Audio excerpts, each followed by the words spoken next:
रासायनिक विश्वाच्या या अत्यंत रंजक आणि अदृश्य जगात आपल्या सर्वांचे आजच्या या विश्लेषणामध्ये स्वागत आहे. वरवर पाहता आपल्याला वाटतं की आपल्या आजूबाजूचं जग एकदम शांत आणि स्थिर आहे, पण खरं सांगू ती केवळ एक माया आहे.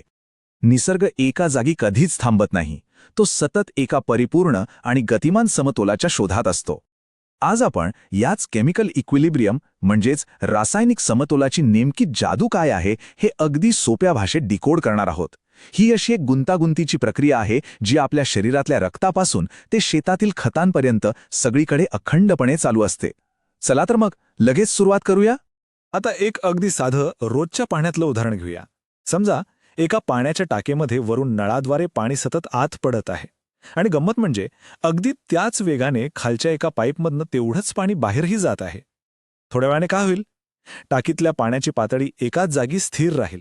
ती वाढणारे नाही आणि कमीही होणार नाही. पण याचा अर्थ पाण्याचा प्रवाह थांबलाय का? अजिबात नाही. पाणी आत येणं आणि बाहेर जाणे हे दोन्ही चालूच आहे. विज्ञानाच्या भाषेत सांगायचं तर या विशिष्ट स्थितीलाच आपण समतोल म्हणतो. बाहेरून एकदम स्थिर पण आतून प्रचंड कार्यरत. हेच आपण एका वर्गाच्या उदाहरणावरून समजून घेऊया. विचार करा, एका वर्गातून काही विद्यार्थी सतत बाहेर जात आहेत. याला आपण विज्ञानाच्या भाषेत बॅकवर्ड रिॲक्शन किंवा प्रतिगामी अभिक्रिया म्हणू शकतो.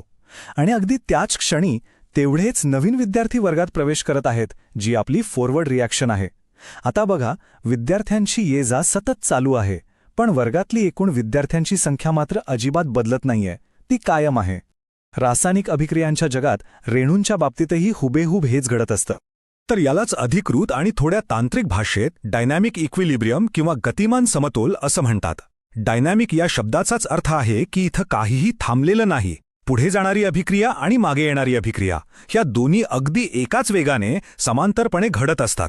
यामुळे होतं काय तर रिॲक्टेंट्स आणि प्रोडक्ट्स यांच्या संहतीमध्ये म्हणजेच कॉन्सन्ट्रेशनमध्ये कोणताही बदल आपल्याला दिसून येत नाही. वेग समान झाल्यामुळे सगळं स्थिर वाटतं, पण आतमध्ये रेणूंची अदलाबदल अविरत चालूच असते.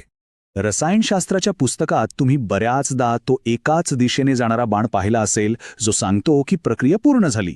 पण हा दुहेरी बाण जरा वेगळा आहे. हा आपल्याला रेणूंच्या त्या अदृश्य जगाची गोष्ट सांगतो. इथे ए आणि बी हे दोन घटक मिळून सतत सी आणि डी तयार करत आहेत, आणि त्याच वेळी तयार झालेले सी आणि डी पुन्हा एकत्र येऊन मूळचे ए आणि बी बनवत आहेत. हे चक्र कधीच थांबत नाही. ते सतत अविरतपणे फिरतच राहतं. हा असा नाजूक समतोल टिकून राहण्यासाठी काही अटी पूर्ण होणं खूप गरजेचं आहे. पहिली आणि सर्वात महत्त्वाची अट म्हणजे ही संपूर्ण प्रणाली किंवा सिस्टम बंदिस्त असली पाहिजे. म्हणजेच कोणताही पदार्थ बाष्प बनून उडून जाता कामा नये किंवा बाहेरून काही आत येता कामा नये. जर एखादा घटक बाहेर निसटला तर समतोल लगेच बिघडेल. आणि जसं आपण पाहिलं, ही प्रक्रिया डायनामिक असल्यामुळे दोन्ही दिशांचा वेग समान असणं आणि त्यांचं प्रमाण स्थिर राहणं हे या समतोलाचं मुख्य गमक आहे. इथेच बऱ्याच जणांचा थोडा गोंधळ उडतो, त्यामुळे हे नीट समजून घेऊया. समतोलामध्ये अभिक्रियांचा वेग समान असतो हे खरंय, पण याचा अर्थ असा अजिबात नाही की दोन्हीकडच्या पदार्थांचं प्रमाणसुद्धा समानच असलं पाहिजे. म्हणजे बघा, समतोल प्रस्थापित झाल्यावर एका बाजूला फक्त 2 मोल्स अभिक्रियक असू शकतात आणि दुसऱ्या बाजूला 5 मोल्स प्रोडक्ट असू शकतात.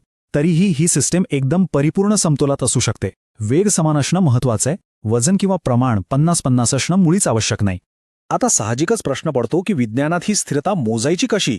तर यासाठी एक अतिशय सोपं आणि जागतिक स्तरावर वापरलं जाणारं सूत्र आहे इक्विलिब्रियम कॉन्स्टंट, ज्याला इंग्रजीत के या अक्षराने दर्शवतात. या सूत्रात आपण फक्त उत्पादितांच्या प्रमाणाला म्हणजेच प्रॉडक्ट्सना मूळ अभिक्रियकांच्या प्रमाणाने भागतो. हा एकच आकडा आपल्याला त्या संपूर्ण अभिक्रियेच्या आतल्या स्थितीचा अचूक अंदाज देतो. हे खरोखरच एक भन्नाट टूल आहे. या केचा वापर करून एक मस्त मेमरी ट्रिक सुद्धा वापरता येते. रासायनिक प्रक्रियेच्या या रस्सीखेचीत नक्की कोणाचं पारडं जड आहे हे केच्या मूल्यावरून लगेच समजतं. जर हा के मोठा असेल म्हणजे 1 पेक्षा जास्त, तर सरळ अर्थ आहे की प्रॉडक्ट्स जास्त तयार होत आहेत. आणि जर के लहान असेल तर याचा अर्थ सिस्टीममध्ये मूळ अभिक्रियकांचंच म्हणजेच रिॲक्टंट्सचंच प्राबल्य जास्त आहे. म्हणजे फक्त एका आकड्यावरून पूर्ण प्रक्रियेचा कल आपल्याला समजतो. आता आपण रसायनशास्त्रातल्या एका अतिशय पायाभूत आणि महत्त्वाच्या तत्वाकडे वळूया. ले चॅटेलियरचं तत्व, ली चॅटेलियर्स प्रिन्सिपल. हे तत्व एका साध्या पण खोल तत्वज्ञानावर आधारित आहे. ते असं की कोणतीही संतुलित सिस्टम बाहेरून होणाऱ्या बदलाला नेहमी कडाडून विरोध करते. जेव्हा तुम्ही एखाद्या शांत संतुलित प्रक्रियेत बाह्य घटकांमुळे व्यत्यय आणता तेव्हा ती सिस्टम लगेच स्वतःमध्ये असा काही बदल करते ज्यामुळे तो व्यत्यय निष्फळ ठरेल आणि तिचा समतोल पुन्हा प्रस्थापित होईल. निसर्गाची ही डिफेन्स मेकॅनिझम कशी काम करते ते बघा. जर आपण सिस्टममध्ये आणखी रिॲक्टंट्स टाकले तर ती त्यांना खर्च करून टाकण्यासाठी प्रक्रियेला वेगाने पुढे ढकलते. जर एखादी उष्णता बाहेर टाकणारी अभिक्रिया असेल आणि आपण बाहेरून तापमान वाढवलं तर ती सिस्टम उष्णता कमी करण्यासाठी मागे सरकते. आणि समजा तुम्ही वायूंचा दाब वाढवलात तर सिस्टम बरोबर अशा दिशेने जाते जिथे गॅसचे रेणू कमी असतील, जेणेकरून दाब आपोआप कमी होईल. अगदी स्प्रिंगला दाबल्यासारखं ती मूळ स्थितीत येण्यासाठी विरुद्ध दिशेने ताकद लावतेच. तुम्हाला वाटेल हे सगळं फक्त प्रयोगशाळेत किंवा पुस्तकात असतं, पण तसं नाहीये.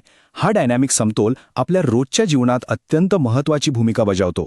संपूर्ण जगाचा अन्नपुरवठा ज्या खतांवर अवलंबून आहे त्यासाठी लागणारा अमोनिया हेबर प्रक्रियेतून याच समतोलाचा वापर करून बनवला जातो.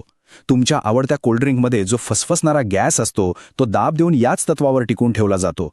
एवढंच काय, आपल्या रक्तात ऑक्सिजन कसा शोषला जातो आणि कार्बन डायऑक्साईड कसा बाहेर टाकला जातो हे सर्व याच रासायनिक समतोलाच्या सुंदर आणि अचूक नियमांवर चालतं.